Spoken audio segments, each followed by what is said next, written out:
Welcome back, everyone, to the Deep Dive. Today, we're going to be looking at a whole bunch of different software markets. Yeah. Everything from, logistics to Passport photos. passport photos. Yeah, yoga studios. It's wild. So what is going on here? What's fueling this software surge? Well, I think it's fascinating to see how specialized software is becoming. The news today is filled with, tons of examples. Like you've got Advantech, Digilogistics, IBM. Yeah. They're all vying for a piece of the logistics software pie. Right. And then you have MINDBODY and Acuity Scheduling, streamlining things for yoga studios. Oh, yeah. And then, even companies like PersoFoto, making sure your passport photo meets those requirements. So many companies, so many niches. Yeah. Does make you wonder if we're just creating more software for the sake of it. Right. How does anyone even navigate this landscape? The key, I think, lies in understanding that this is a need. This isn't just about creating more software. It's about addressing very specific needs and challenges. For businesses, it's about leveraging technology. Right. To optimize processes, to automate tasks, to gain a competitive edge. Like how logistics software helps companies streamline their supply chains. Exactly. Or how yoga studio software takes all the headache out of managing class schedules and payments. Absolutely. Yeah. And for individuals, this translates to convenience and simplified access. Yeah. Like, think about how passport photo software eliminates the uncertainty of meeting official photo guidelines. Right.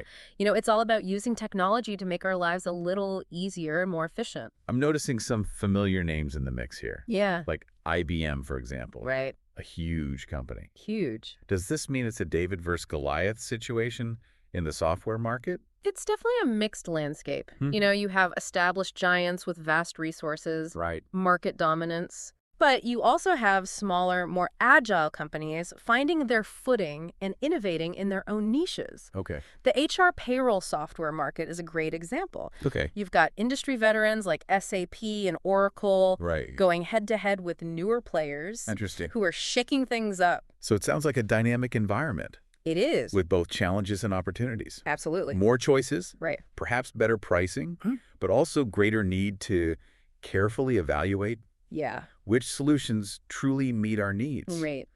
So we've established that there's a lot of software development happening across a wide range of industries. But how does all of this actually impact our daily lives? Well, I mean, beyond, helping us snag that coveted spot in our favorite yoga class. Right. This is where the implications become truly profound. Okay. Software is increasingly shaping our experiences, often in ways we don't even consciously realize. Okay. Those personalized recommendations you see online, the apps we use every day, they're all powered by complex algorithms that are constantly learning and evolving. It's like having an invisible hand guiding our online experiences. In a way, yeah. Shaping what we see and how we interact with the digital world. Right. It's fascinating. Yeah. It really is this interplay between technology and human behavior. Yeah. These algorithms are designed to, analyze our preferences, predict our actions. Right. It's shaping our online journey in really subtle yet powerful ways. Which brings us to a crucial question here. With all this data being collected and analyzed, what safeguards are in place to protect our privacy? Are we sacrificing our personal information at the altar of convenience and personalization? It's a valid concern, and it's becoming increasingly important as software becomes more integrated into our lives. Right. The sheer volume of data generated by these software solutions is staggering. Yeah. Logistics software tracks every movement of goods.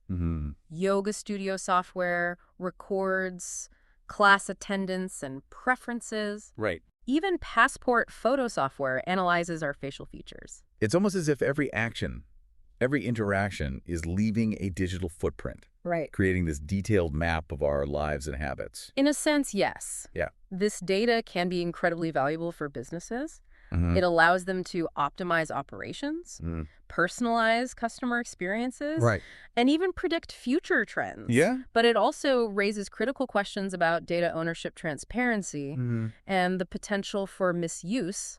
It seems like a delicate balancing act. Harnessing the power of data for innovation and progress. It is. But simultaneously ensuring that individual privacy and security are not compromised. Exactly. It highlights the need for robust regulations and ethical considerations within the software industry. So it's not just about writing code that works. It's about writing code that's responsible. Right. And respects user privacy. Absolutely. We need developers who are not only skilled programmers, but also ethical thinkers who understand the broader implications of their creations. It's a reminder that technology is a tool. And like any tool, it can be used for good or for ill. Right. The responsibility lies with us, both as creators and as consumers, to ensure that it's used ethically and for the betterment of society. Speaking of technological advancements, one trend that's impossible to ignore is the rise of artificial intelligence. Oh, yeah. Or AI. Huge. It seems like every other headline these days mentions AI in some form or another. It's true. AI is undoubtedly one of the most transformative technologies of our time. It's not just a buzzword. It's a fundamental shift in how we approach problem solving and innovation. Okay. We're seeing AI being integrated into software solutions across a wide range of industries. But how is AI actually being used? Can you give some concrete examples? Absolutely. AI is being used to automate tasks, personalize recommendations, even detect patterns that humans might miss. Okay. Think about the personalized recommendations you get on streaming services like Spotify or Netflix. Right. That's AI at work analyzing your viewing and listening habits to suggest content you're likely to enjoy. Interesting. In the healthcare industry, AI is being used to analyze medical images, helping doctors diagnose diseases earlier and more accurately.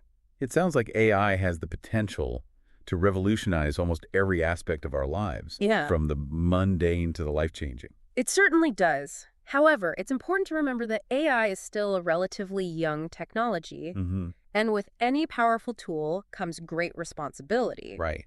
We need to ensure that AI is developed and used in a way that benefits society as a whole and does not exacerbate existing inequalities or create new ones. So it's not just about the technical advancements, it's about the ethical framework that guides those advancements. Exactly. It's about ensuring that AI serves humanity, not the other way around. Right. We need to be mindful of the potential biases that can creep into AI systems, as well as the potential impact on jobs in the workforce. As AI becomes more sophisticated, it's crucial that we have open and honest conversations about its implications and work together to shape its development in a way that aligns with our values. It's a call for thoughtful and ethical innovation. It is. As we embrace the power of AI, let's also embrace the responsibility that comes with it. Indeed. The future of AI is not predetermined. It's something we actively shape through the choices we make today.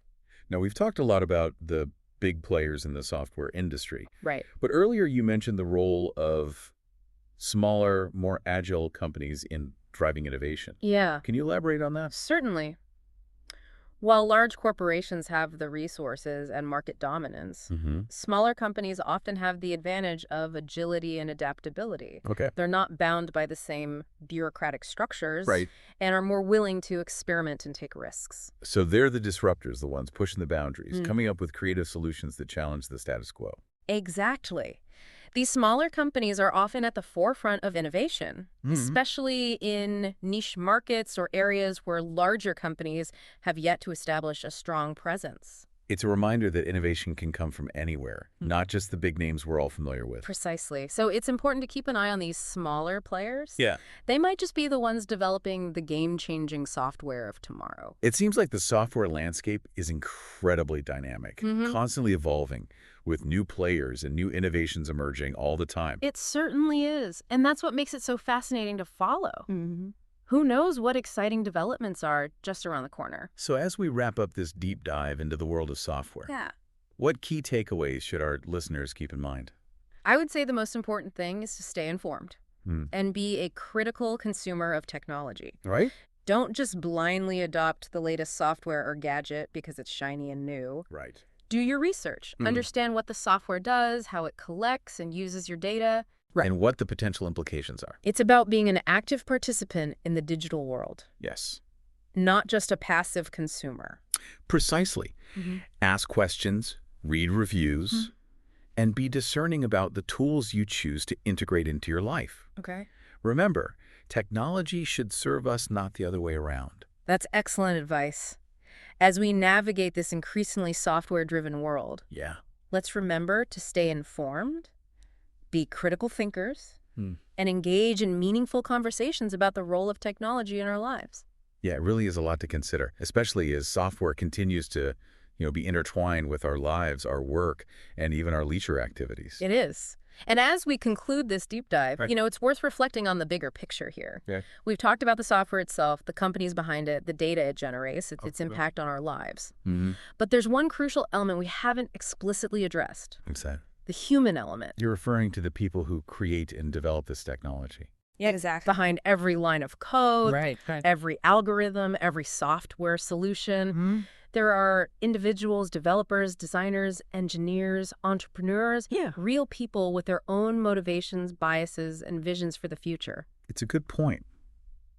It's a reminder that technology is not created in a vacuum. Right. It's a product of human ingenuity. Absolutely. Creativity, and yes, even fallibility. Of course. As we become more reliant on software, it's crucial to acknowledge this human element. I agree. To consider the values embedded in the technology we use, to engage in these open dialogues about its development and deployment. It's about ensuring that technology serves humanity, not the other way around. That it reflects our values and aspirations, contributes to a more equitable and sustainable future.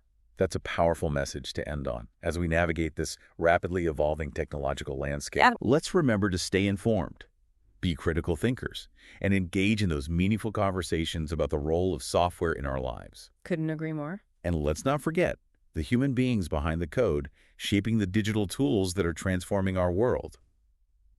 Thank you for joining us on this deep dive into the fascinating world of software. Until next time, stay curious.